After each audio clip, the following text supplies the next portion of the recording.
Hello mga idol, meron tayong gagawin isang Firefly na emergency light.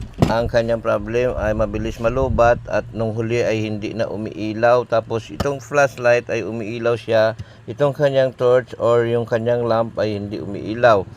Check na natin, pinalitan natin muna ng temporary ng aking power supply. Gumagana yung mga ilaw. Kaya walang problem yung mga ilaw dyan. So tiningnan natin yung kanyang battery. Na-saksak natin sa charge sa kuryente at meron namang lumalabas dito na voltahe papunta doon. Tiningnan ko yung kanyang battery.